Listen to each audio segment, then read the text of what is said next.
할렐루야, 수원이 아닌 교회 성도 여러분, 따뜻한 묵상 오늘의 말씀에 참여하고 계신 모든 여러분, 지난밤도 평안하셨습니까?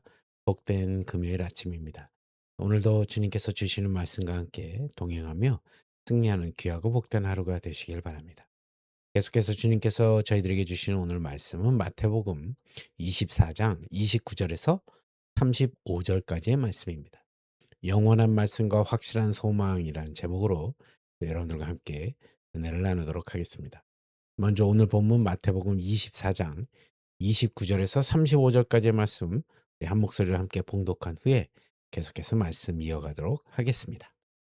마태복음 24장 29절에서 35절 말씀. 그날 환난 후에 즉시 해가 어두워지며 달이 빛을 내지 아니하며 별들이 하늘에서 떨어지며 하늘의 권능들이 흔들리리라. 그때의 인자의 징조가 하늘에서 보이겠고 그때의 땅의 모든 족속들이 통곡하며 그들이 인자가 구름을 타고 능력과 큰 영광으로 오는 것을 보리라. 그가 큰 나팔 소리와 함께 천사들을 보내리니 그들이 그의 택하신 자들을 하늘 이 끝에서 저 끝까지 사방에서 모으리라. 무화과 나무의 비유를 배우라. 그 가지가 연하여지고 잎사귀를 내면 여름이 가까운 줄을 아나니 이와 같이 너희도 이 모든 일을 보거든 인자가 가까이 곧 문 앞에 이른 줄 알라. 내가 진실로 너희에게 말하노니 이 세대가 지나가기 전에 이 일이 다 일어나리라. 천지는 없어질지언정 내 말은 없어지지 아니하리라. 아멘. 오늘 우리가 묵상하는 마태복음 24장의 말씀은 역사의 종말과 주님의 재림이라는 아주 거대한 주제를 다루고 있습니다. 예수님은 단순한 재난의 예고를 넘어서서 우주적 징조와 함께 구름을 타고 오실 인자의 영광을 묘사하시면서 그날이 세상의 끝이 아닌 하나님의 약속이 최종적으로 성취되는 승리의 날임을 선포하고 계십니다. 이 말씀은 불안한 세대를 살아가는 우리에게 막연한 공포를 심어주시려고 하는 것이 아니라 오히려 흔들리는 세상 속에서 무엇을 붙들고 어떤 자세로 살아가야 할지를 보여주는 은혜의 정표입니다. 다시 오실 주님을 기다리는 성도는 과연 오늘이라는 시간에 어떤 믿음의 고백으로 채워나가야 할까요? 함께 생각해 보도록 하겠습니다. 예수님은 해와 달이 어두워지고 하늘의 권능이 흔들리는 초자연적인 징조 뒤에 인자의 징조가 하늘에서 보이겠다라고 말씀하십니다. 이는 다니엘서 7장에 예언된 하늘 구름을 타고 오는 인자의 그 환상과 맞닿아 있습니다. 세상 나라들은 흥망성쇠를 반복하며 영원할 것 같은 권력과 시스템을 자랑하지만 역사의 마지막 심판과 통치는 결국 인자이신 예수 그리스도의 손에 달려있다는 장엄한 선언입니다. 심판의 날에 땅의 모든 족속이 애곡하는 이유는 그들이 거절하고 비웃었던 예수님께서 온 우주의 참된 왕이심을 그제야 깨달았기 때문입니다. 그러나 택함을 받은 성도들에게는 그날이 비명이 아닌 찬송의 날입니다. 주님은 천사들을 보내어 하늘 이 끝에서 저 끝까지 흩어져 있는 당신의 백성들을 하나도 빠짐없이 모으시겠다고 약속하십니다. 우리는 눈에 보이는 거대한 세상의 힘에 압도당하기 쉽지만 성경은 모든 환난 너머에 인자의 영광스러운 승리가 있음을 분명하게 가르쳐주고 있습니다. 지금 나의 시선이 오늘 닥친 문제에만 고정되어 있는 것인지 아니면 마침내 우리를 부르실 왕의 통치를 바라보고 있는지를 점검하면서 영원한 나라를 소망하는 믿음을 회복하는 저와 여러분이 되시길 바랍니다. 예수님은 또 무화과 나무의 비유를 통해서 시기 예측에 매몰되지 말고 영적 분별에 집중할 것을 강조하고 계십니다. 무화과 나무 가지가 연해지고 잎이 돋는 자연의 섭리를 보면서 여름이 가까워진 줄을 알듯이 주님이 말씀하신 징조들이 나타나는 것을 보며 인자의 오심이 문 앞에 이르렀음을 깨달으라는 것입니다.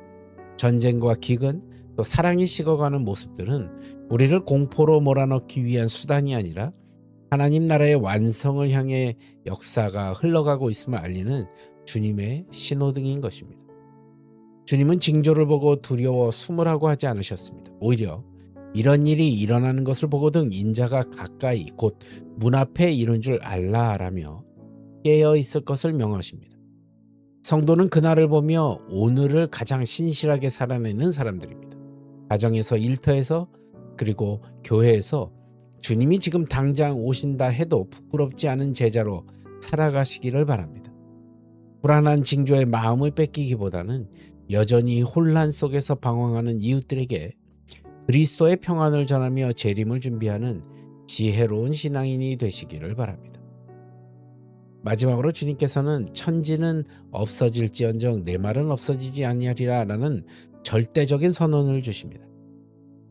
우리가 발을 딛고 있는 이 견고한 대지와 광활한 하늘조차 언젠가는 사라지겠지만 주님이 선포하신 진리와 약속은 영원히 변치 않는다는 선포입니다.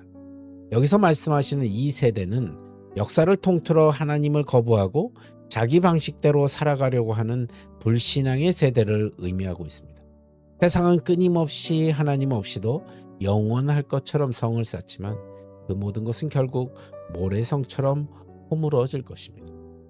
우리가 가장 견고하다고 믿고 있는 재물, 명예, 건강이 삶의 토대를 거기에다 두면 그것들은 흔들릴 때 우리 인생 전체가 걷잡을 수 없이 무너진다는 것이죠. 그러나 결코 사라지지 않는 주님의 말씀 위에 삶을 세우는 사람은 상황이 요동쳐도 넘어질 수는 있으나 완전히 파멸하지는 않습니다. 현실의 파도가 거세게 밀려올수록 우리는 변하지 않는 주님의 약속으로 돌아가야 할 것입니다. 그 영원한 반석 위에 굳게 설 때 우리는 불안한 미래를 뚫고 나갈 하늘의 용기와 다시 설 수 있는 힘을 얻게 될 것입니다. 사랑하는 여러분, 우리는 때로 앞이 보이지 않는 불안한 시대의 파도 위에 홀로 서 있는 것처럼 느낄 때가 있습니다. 그러나 예수님은 우리를 방치하지 않으시고 다시 오실 그날까지 결코 흔들리지 않는 말씀의 반석 위에 서라고 우리를 초대하고 계십니다. 세상의 끝은 멸망이 아니라 주님과의 완전한 만남입니다. 미래가 불투명해 보일수록 주님의 약속을 더 깊이 신뢰하기를 바랍니다. 현실에 대한 막연한 두려움에 사로잡히기보다 다시 오실 주님을 향한 뜨거운 소망으로 오늘을 충실히 살아가는 진정한 성도의 길을 걸게 되시기를 우리 주 예수 그리스도의 이름으로 간절히 축원합니다. 기도하겠습니다. 주님, 이 흔들리는 세상 속에서도 주님의 약속을 붙들고 나아가기를 원합니다. 주님, 오늘도 믿음으로 승리하는 귀하고 복된 하루가 될 수 있도록 인도하여 주시옵소서. 모든 것 주님께 감사드리오며 나사렛 예수 그리스도를 받들어 간절히 기도드리옵나이다. 아멘. 예, 여러분 오늘 말씀을 기억하시면서 이 어려운 흔들리는 세상의 그 현상을 보시기보다는 변치 않는 주님의 약속에 삶의 뿌리를 내리는 오늘 하루가 되시길 바랍니다. 저는 또 내일 이 시간에 말씀으로 찾아뵙도록 하겠습니다. 그럼 오늘도 그 안에서 평안하십시오. 샬롬.